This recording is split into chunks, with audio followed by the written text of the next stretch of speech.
Not in Milwaukee.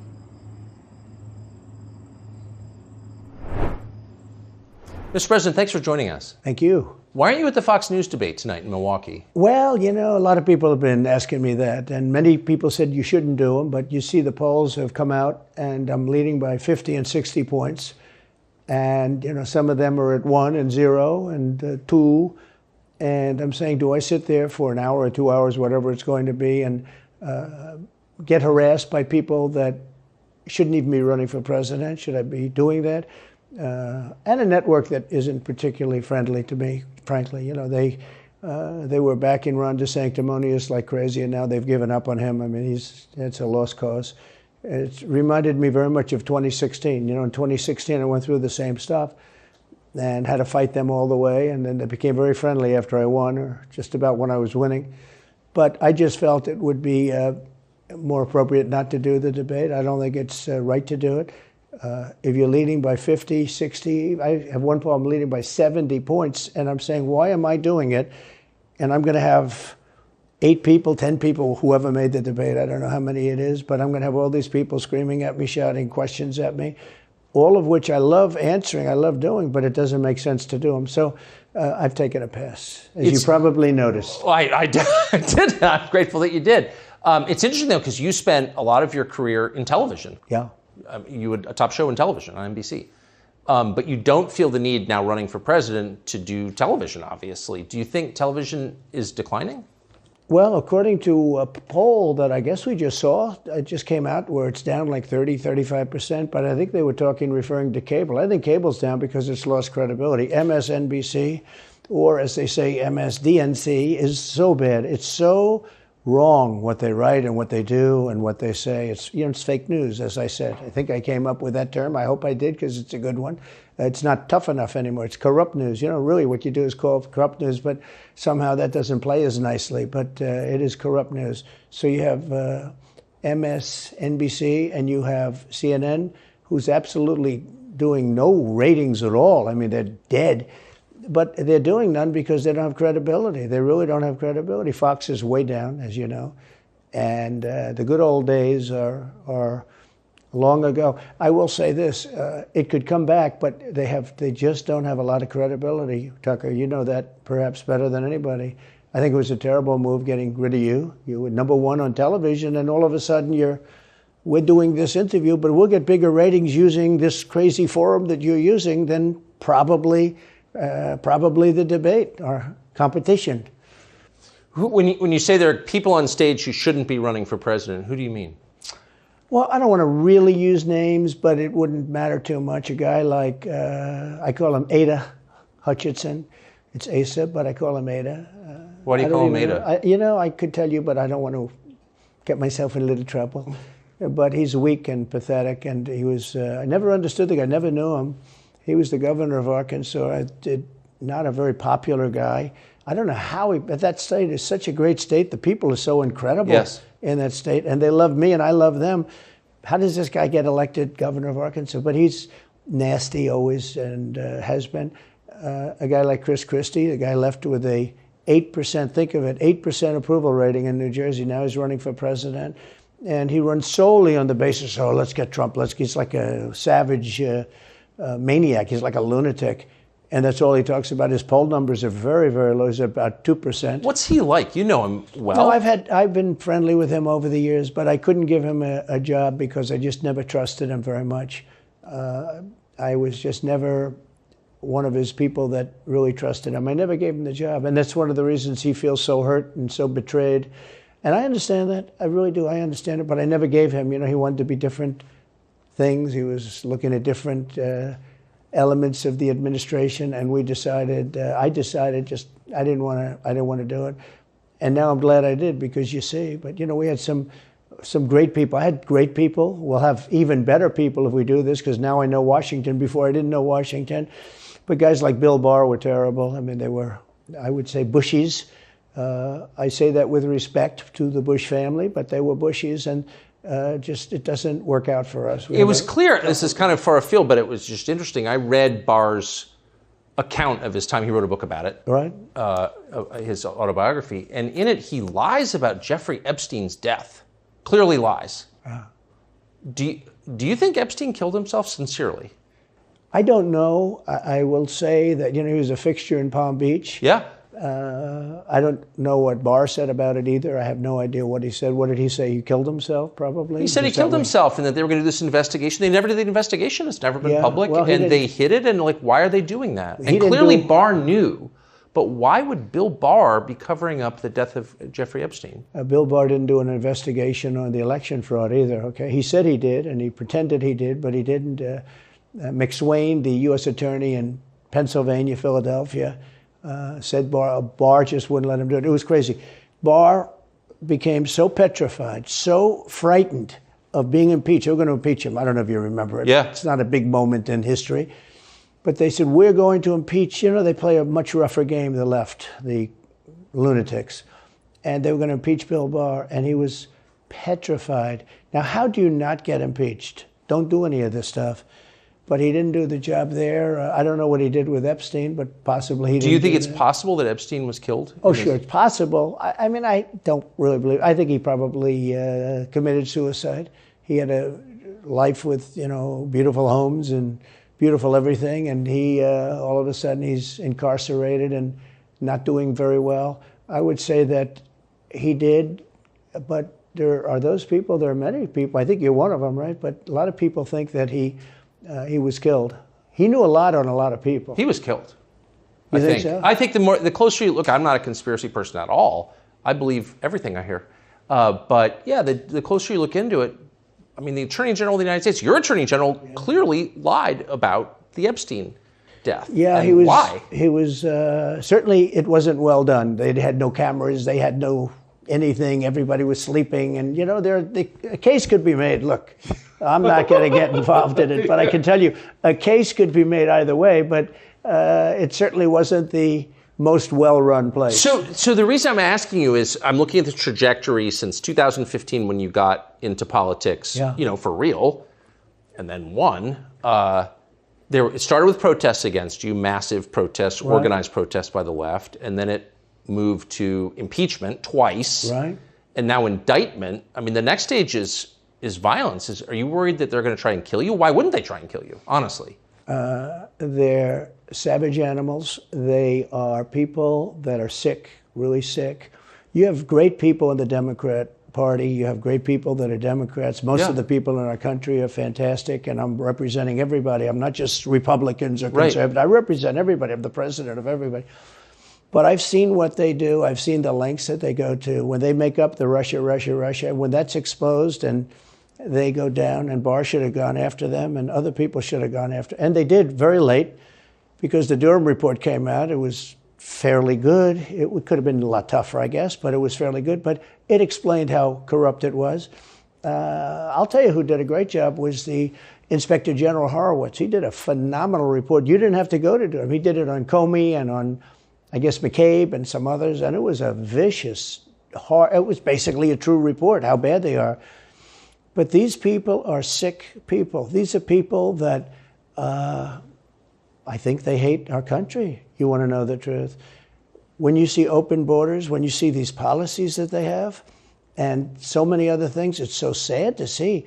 We have a country that's very fragile right now. I've never seen, I will say, look, I ran in 16, which was 15, but I ran in 16, election in 16, and there was tremendous spirit. In 20, there was even more spirit. We got millions and millions more votes. It wasn't even a contest. People said, well, what'd you think of 20? I said, we did much better. We did. You got to base it on the number of votes. We got many more votes in 20 than we did in 16. But the election was rigged. It was a rigged election. And with COVID, they used COVID to cheat in a lot of different things, and we have so much on it. It's so easy. But we had judges that didn't want to look. We had people didn't want to get involved. They called you, he's a conspiracy theorist if you say anything about the election. But I have never seen spirit like there is right now. Even coming down here, just the people on the road that are just absolutely going crazy. And the reason is, I think they like me, and I know they love my policies. I hope they like me too. A lot of people say they don't like me, but they like my policies. I think they like me. But I have never seen spirit like it is right now. And the reason is, Because crooked Joe Biden is so bad. He's the worst president in the history of our country. I don't think he's going to make it to the gate, but you never know. But he's a corrupt person, so corrupt that I took the name off Hillary. I don't do two people at one time. I took the crooked Hillary and I retired the name. That was a good day for her. I bet she was very happy. And I used it for Joe because it's crooked Joe. But Joe is really... But you don't think he's going to make it to November of 24? Well, I think he's worse mentally than he is physically. And physically, he's not exactly a triathlete or any kind of an athlete. You look at him, he can't walk to the helicopter. He walks, he can't lift his feet out of the grass. It's only 2 inches at the White House, right? That's not a lot. But you watch him, and it looks like he's walking on toothpicks. So, and then you see him on the beach where he can't lift a chair. Those chairs are meant to be light, right? They're like 2 ounces. Yeah. You lift them up. He can't lift the chair. He can't walk to the chair. And I don't know what they're doing with the beach. This beach is seeming to play a big role, but they love pictures of him on the beach. I think he looks terrible on the beach. He looks terrible on the beach. Skinny legs. Well, he can't walk through the sand. Sand is not that easy to walk through, but when he walks through it, he can't walk through the sand. And there's somebody in there that thinks he looks fabulous at the beach. I think he looks horrible at the beach. Plus, the beach doesn't represent what a president's supposed to be doing. You're supposed to be working. You're supposed to be getting us out of that horrible, horrible war that we're very much involved in with Russia and Ukraine. You could do that. You could do that very easily. I believe you could do that I don't believe he could do it because he's just incompetent. But that's a war that should end immediately, not because of one side or the other, because hundreds of thousands of people are being killed. Can you imagine you're in an apartment house and rockets are going into that building and blowing it up and knocking it down? And why should anybody, human beings, these are human, whether they're Russian or Ukrainian or whatever they are, it's got to be stopped. And it can be stopped very easily. It would have never started. If I were president, it would have never started. So back to Biden, I'm interested. So you think he's failing? He obviously is failing. I think it's clear to everybody. But that would make Kamala Harris the candidate? Well, not really. I guess they'd have maybe a free-for-all. A lot of people say she has to remain for certain reasons, the candidate. She has to. I don't think that's true, actually. I don't think that other people would stand for it. She has some bad moments. Her moments are almost as bad as his. I think his are worse, actually. Yeah. But she seems pretty senile, too. She speaks in rhyme. It's weird. It's weird. But she has bad moments. And in rhyme? What do you... Well, the way she talks, the bus will go here and then the bus will go there because that's what buses do. And it's weird. The whole thing is weird. This is not a president of the United States future. And I think they probably have some kind of a primary and other people will get involved. Newsom, right? Could be. I always got along well with him, believe it or not. But could be him, could be somebody else. He's got a big load on his shoulders because you look at California, what's happened. But I don't know if the American people really, the people that vote for him, I don't even know if they care. You look at so many of the things that are going on, and people don't seem to be, in the old days, if you had a bad record, it meant a lot. Today, if you have a bad record, it doesn't really mean anything. He looks good, he's a nice looking guy, speaks well. But Biden, every time you watch him talking, it's like he's walking on eggs. You're waiting for him to collapse. And he almost always does. And I got to know the leaders of all of the countries, essentially, but the big ones. And the bigger, the tougher the leader. It's like sort of, I guess maybe that's the way it's supposed to be. But I got to know President Xi of China and Putin and Kim Jong-un, North Korea. Did a great job with North Korea, kept us out of a nuclear war. We would have 40,000 dead soldiers right now. They'd drop a nuke right on top of the military base. But we have 40,000 soldiers over there. And I did great. I got along with him great. That's a positive. The press said, he said nice things about Kim Jong-un. I also said horrible things at the beginning. Horrible enough that he wanted to talk. And we talked and we met in Singapore. We met actually twice. And we had unbelievable meetings. I know him very well. We were in great shape with him. What do you think he and Xi and Putin think of Biden? I think they can't believe it. I think they probably say this is some kind of a system. They had great respect for our country. They respected me. They had great respect for our country when I was there. Every one of them. Look, if you go to North Korea, you take a look at what happened. You know, the Olympics was dead. South Korea spent billions on the Olympics. Nobody was going to go. They didn't want to get blown up. They called me and they said, we are going to let the Olympics proceed. This is North Korea. I said, you should go into the Olympics. Put your athletes in. It wasn't like, they were big on athletes because, famine. But they went in and they actually participated. And within about 2 days, the entire thing was sold out. And if it wasn't me, that would have never happened. But I got along very well with him, and that's a positive thing. He does have massive nuclear power, by the way. And if Hillary would have gotten in, or if the Obama thought process continued, it would have been a nuclear war, absolutely, with North Korea. He was expecting to go into a war, and it would have been a nuclear war. So do you think the rest of the world looks on at Biden and thinks someone else has got to be running the government? Well, somebody else has to be.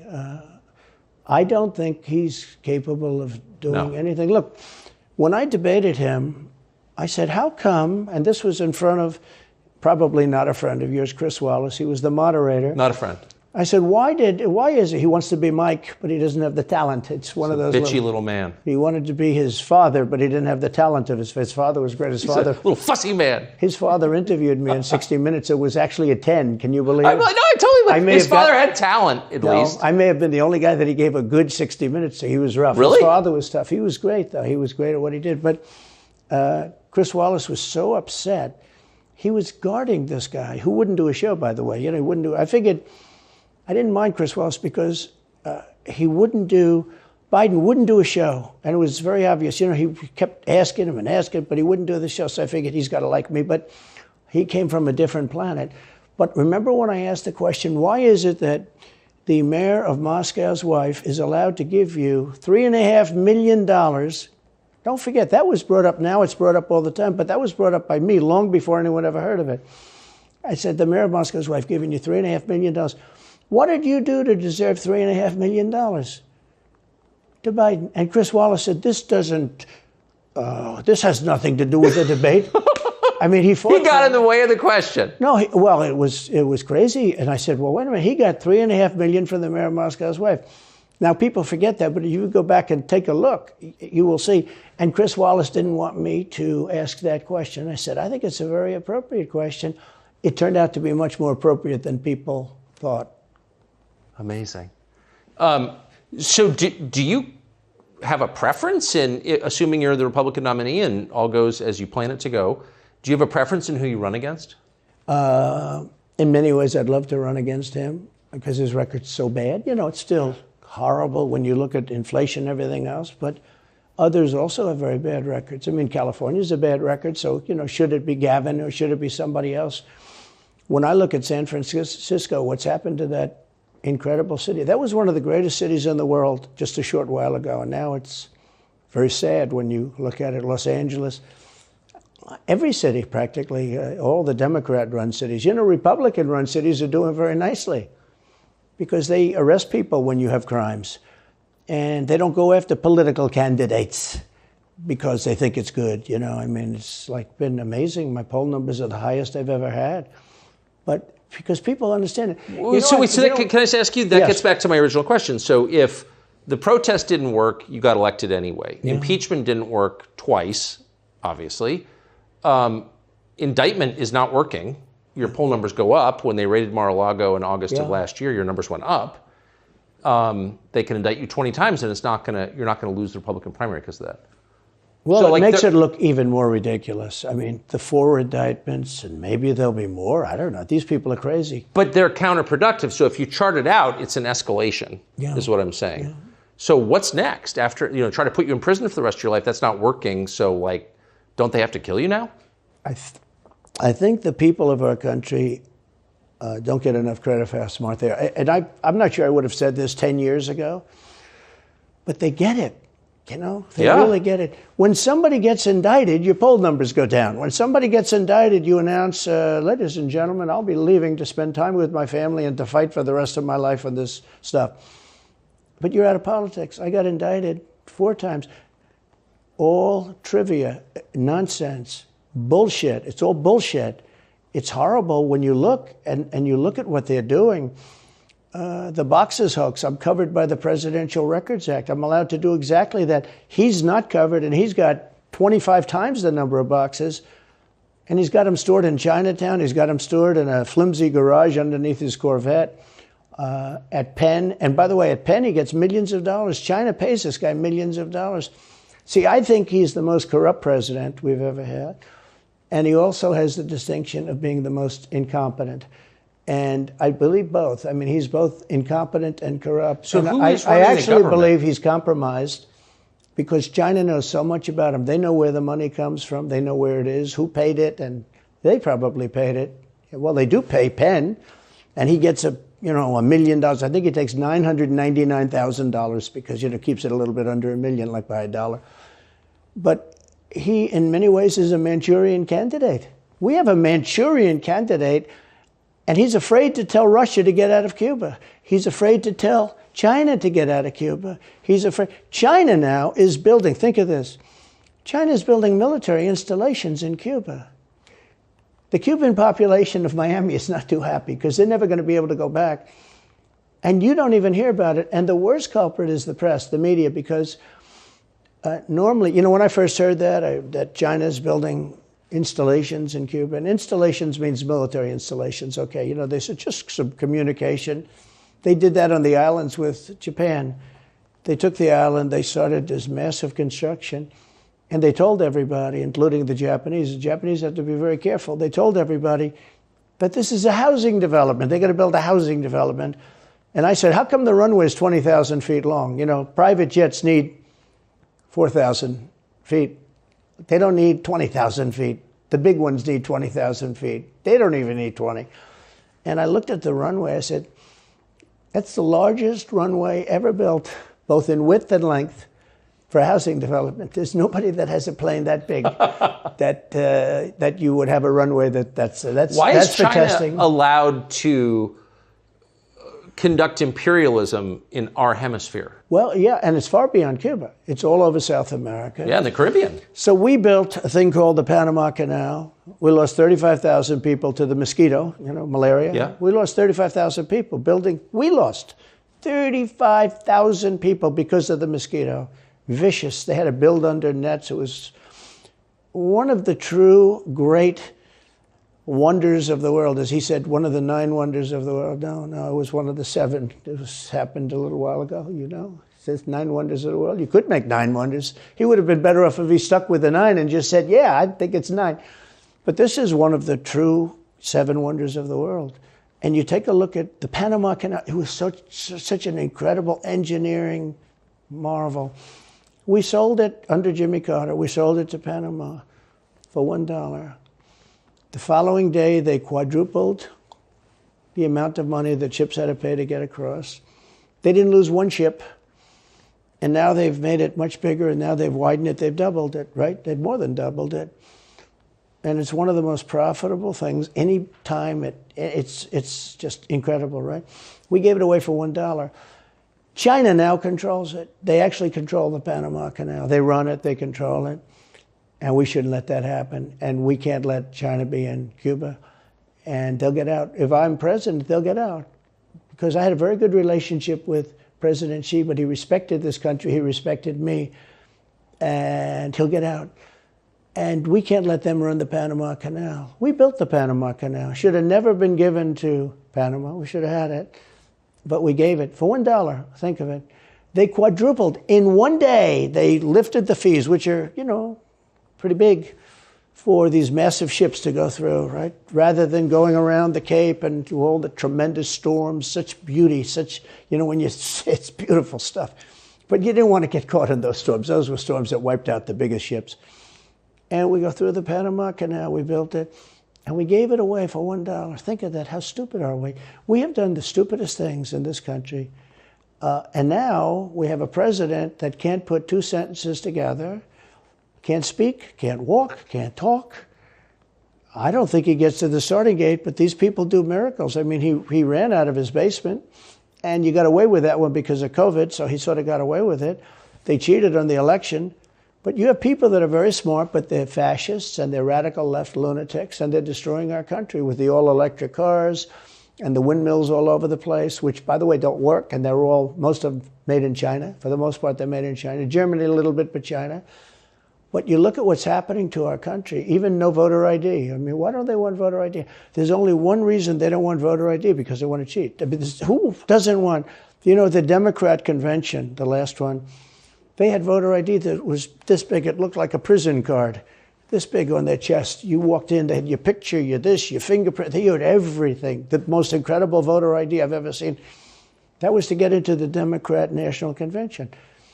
But to get into vote, if you buy groceries, if you buy practically anything now, you have ID on a card, credit cards or otherwise.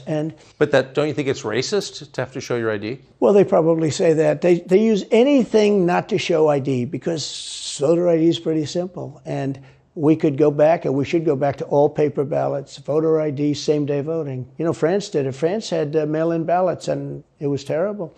Anytime you have mail-in ballots, you're going to have massive cheating on your elections. Anytime, not just the presidential election. Anytime you have... Isn't that the whole point of them? So yeah. you can cheat? Oh, yeah, sure. It's the whole point. That's their whole point. They want to cheat, yeah. They have to cheat, because their policies are so bad that if they didn't cheat, they couldn't get elected. Who wants open borders? Who wants high taxes? Who wants high interest rates? Who wants to not be able to use a gas stove? Or have to drive an electric car, which, you have a 4-hour drive, but the car only goes an hour and a half, so you have to charge it. The happiest moment for somebody in an electric car is the first 10 minutes. In other words, you get it charged, and now for 10 minutes. The unhappiest part is the next hour, because you're petrified that you're not going to be found another charger. People, I'm saying, I'm not knocking electric cars, they're fine. They're fine. But if people want to buy a gasoline car or a hybrid, hybrids are pretty good, actually, but they should be allowed to buy. They don't want to do any of this. So right now, California's in a big brownout, because their grid is a disaster. The grid all over the country is sort of a disaster, but the grid in California.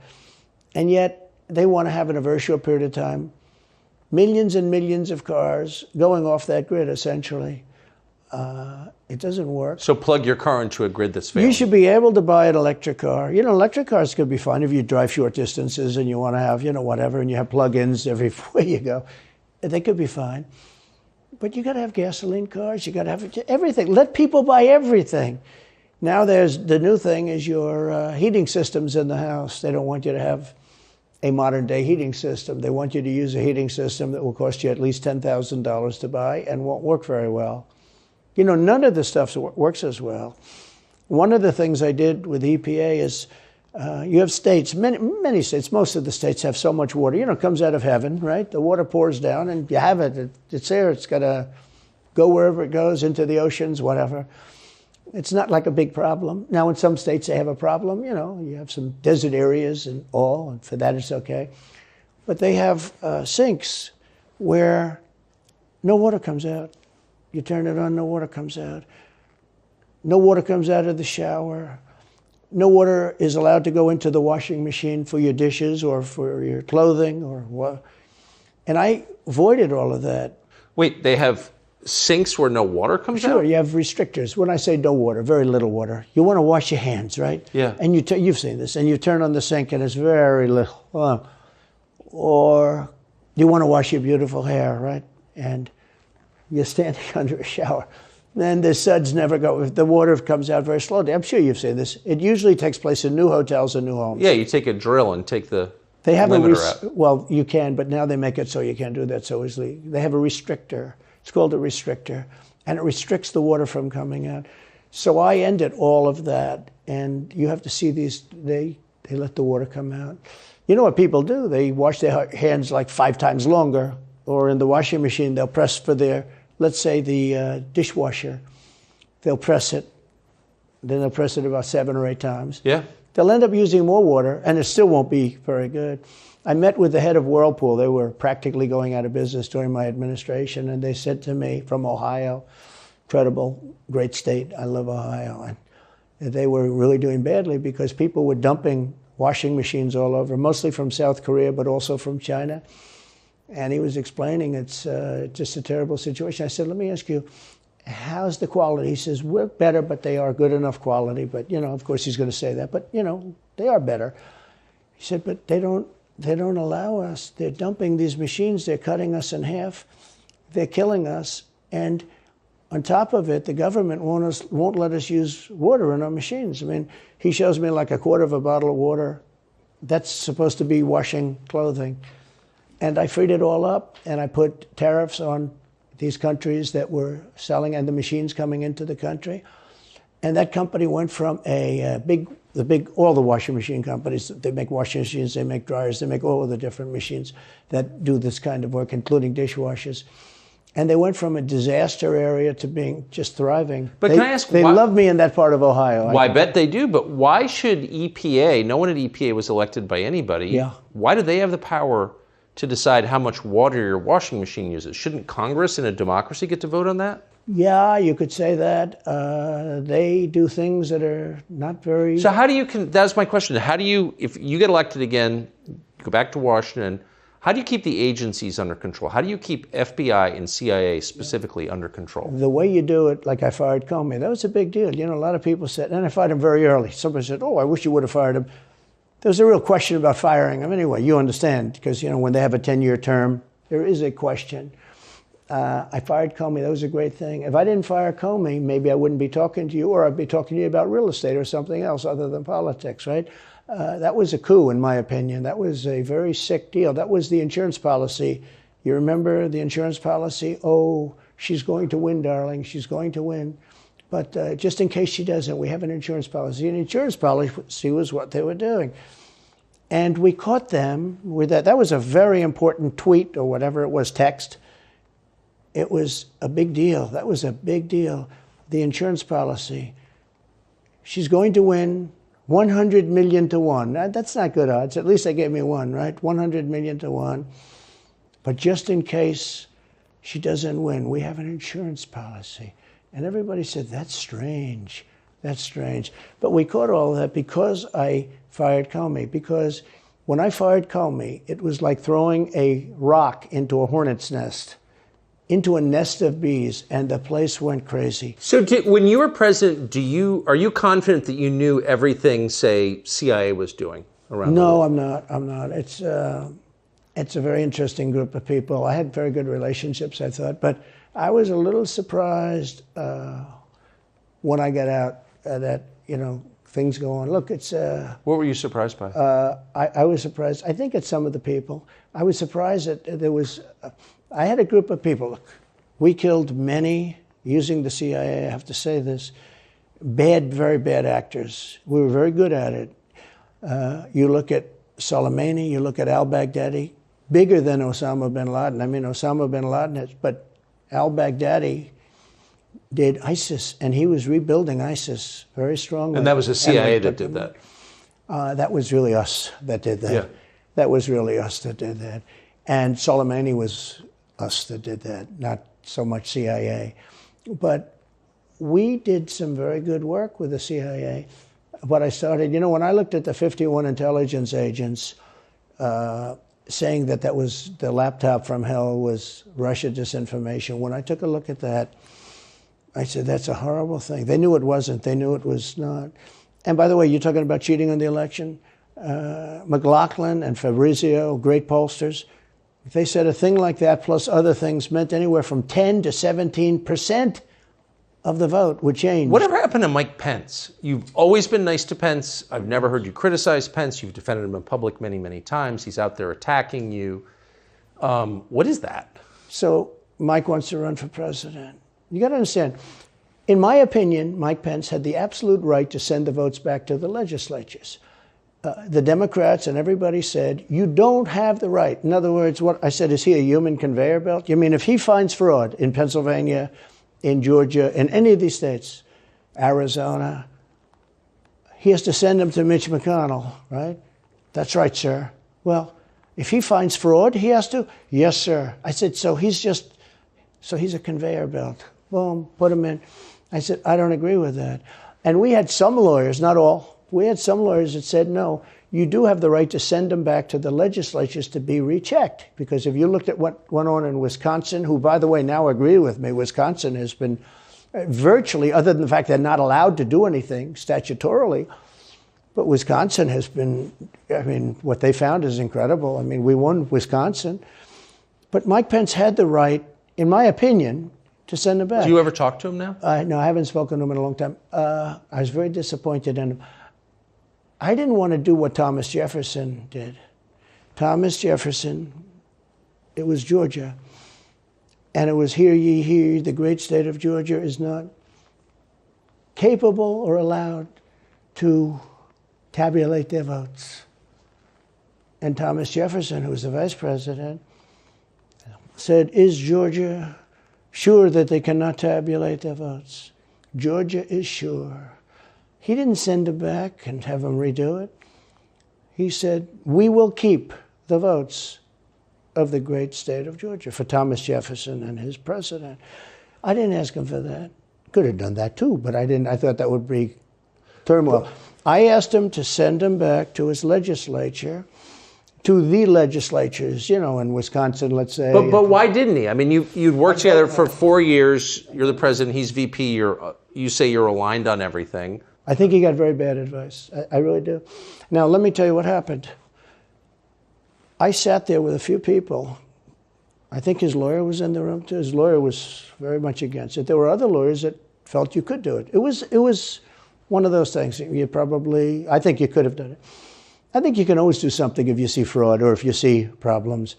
But it's very interesting. So after the election was over, the rhinos got together with the Democrats and they redid the election, so you couldn't do it anymore. So then I called the people. I said, so in other words, you're saying I was right. You could do it. Yes, you could do it. In other words, they took the Voting Act and they redid it so the vice president no longer has the power to do what I said he could do. So when that happened, I said, wow. And you know, you'd look some of these Democrats in the eye and they'd say, he has absolutely no right to do it.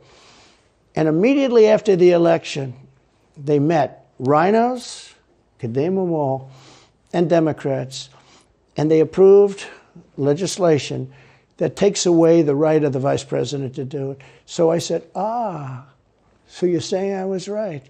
The vice president did have the right to do it, and they said, yes, he did. So if you're saying they stole it from you last time, why wouldn't they do the same this time? Oh, well, they'll try. They're going to be trying, yeah. And not only me, you know.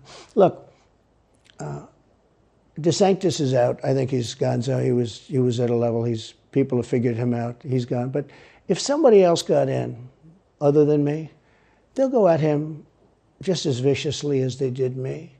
These people are sick. They will go after them. And a lot of people say they won't be able to hold up. I do get credit for holding up quite well, I must tell you. I think it's... How do you do that? How do you get indicted, you know, every week and stay cheerful? I think it's a lot easier because I'm so high in the polls, because it means the people get it. The people see it's a fraud. The people see it, like this horrible district attorney from just a little while ago, from essentially Atlanta, that's Fulton County. She said, basically, I don't have any right to challenge an election. Well, what about Stacey Abrams? What about Hillary Clinton? What about all of these Democrats that are still challenging my election? The same people that are saying he's challenging an election challenged my election. And they did it with slates. They did it with all sorts of things. They were very bad about it. But basically, they're suing me and they're saying you don't have any right to challenge it. If you challenge an election, we're going to indict you and put you in jail. So what they're doing is they've weaponized. And don't kid yourself, the DOJ and Biden and the whole group, they're watching all of this stuff. They love the local stuff. You know, the DA in Manhattan. Not only that, they put one of the DOJ top people into the Manhattan DA's office to run things. They don't even have a case against me. It's not even a case. Everyone says, even the Democrats say, you can't bring these cases. You have no case. The Attorney General or the District Attorney, Fannie Willis in Atlanta, she's getting killed. Basically, she's saying Trump doesn't have the right to criticize an election.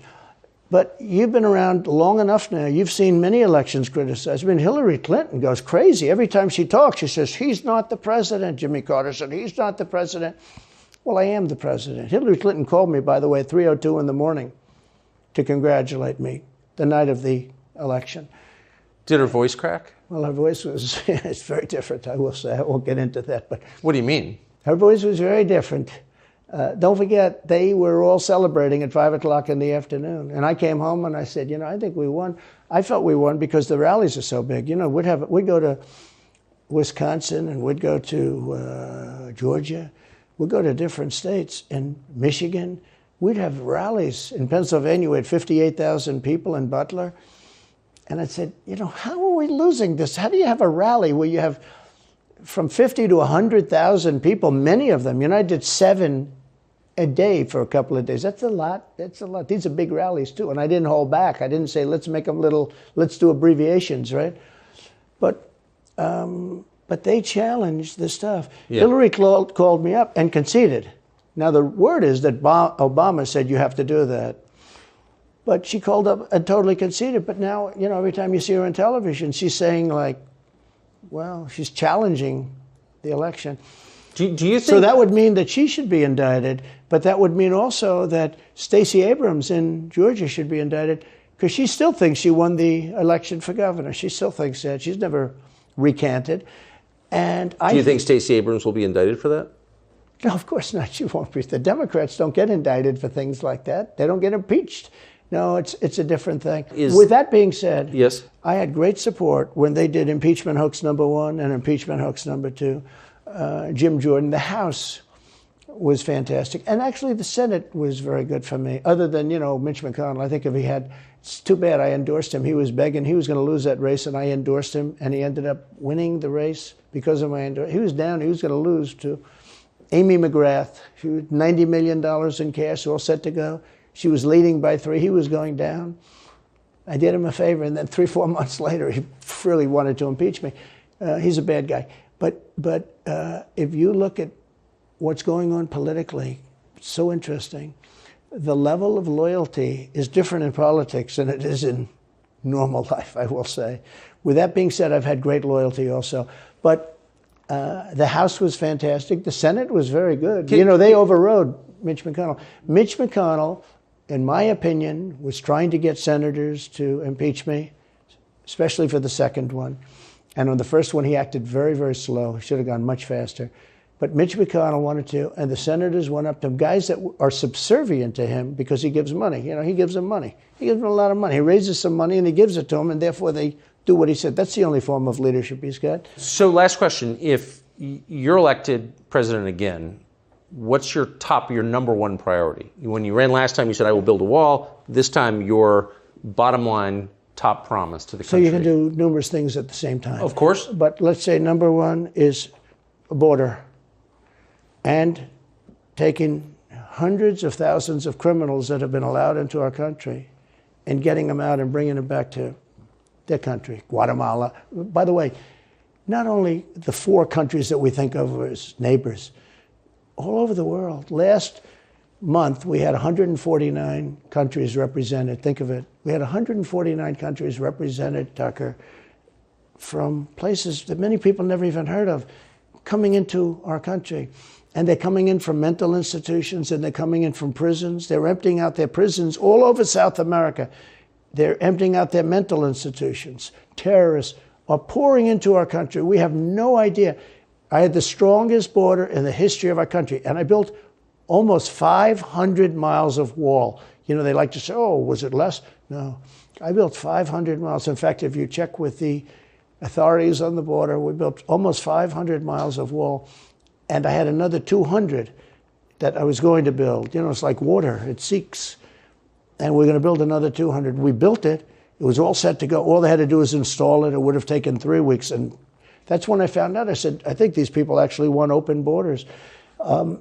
The first thing I would do would be I would seal up the border good and tight, except for people that want to come in legally. Do you think we're moving towards civil war? There's tremendous passion and there's tremendous love.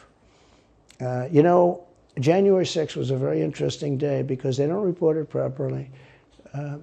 I believe it was the largest crowd I've ever spoken before. And some of the crowds I've spoken before. And like July 4th on the Mall, I think they had 1 million people there. But I think that the biggest crowd I've ever spoken before was on January 6th, and people that were in that crowd, a very, very small group of people, and we said patriotically and peacefully and patriotically, right? Nobody ever says that. Go peacefully and patriotically. But people that were in that crowd that day, very small group of people went down there, and then there are a lot of scenarios that we can talk about. But people in that crowd said it was the most beautiful day they've ever experienced. There was love in that crowd. There was love and unity. I have never seen such spirit and such passion and such love. And I've also never seen simultaneously and from the same people such hatred of what they've done to our country. So do you think it's possible that there's open conflict? We seem to be moving towards something. I don't know, because I don't know what it, I can say this. There's a level of passion that I've never seen. There's a level of hatred that I've never seen, and that's probably a bad combination. Donald Trump, thank you. Thank you very much. Very much. Thank you. That is a bad combination, by the way. Bad combination. Thank you.